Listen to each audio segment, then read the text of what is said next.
Asura's Wrath is a new title by Capcom and CyberConnect 2.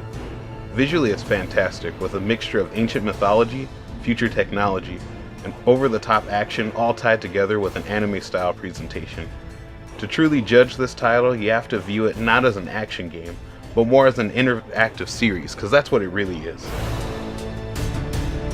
The story revolves around Asura, a demigod who is framed, loses his family, and cast out of heaven by his former comrades, only to be resurrected 12,000 years later, even more enraged than ever.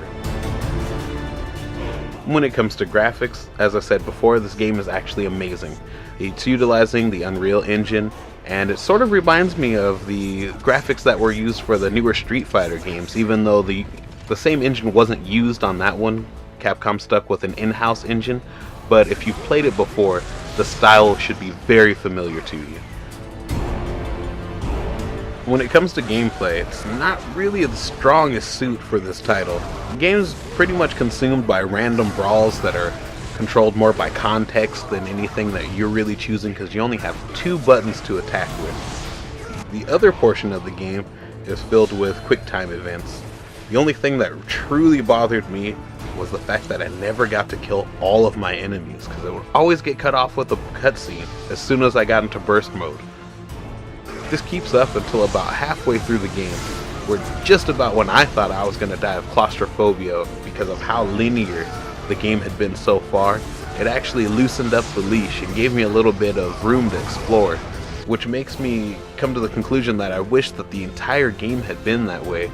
It would have been a lot more engaging, I feel, if you had just the means to explore instead of being plopped into brawls randomly throughout most of the game.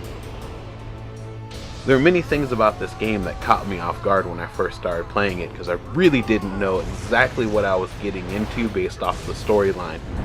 But the thing that stood out the most, in my opinion, had to be later in the game, where you're actually tasked with not being caught for looking down a girl's shirt. This is real. I wish I could joke about this. I wish I was making it up, but this is a real part of the game.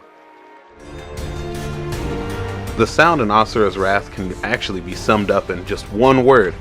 Ah! Because that's what you'll be getting a lot of.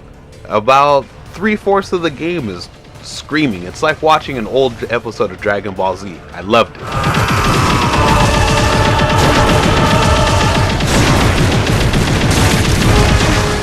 For the rest of the game that is not filled with screaming, although they provide an optional choice of Japanese voices, they've actually done a very, very good job of lip syncing the actual game itself to the English voice actors.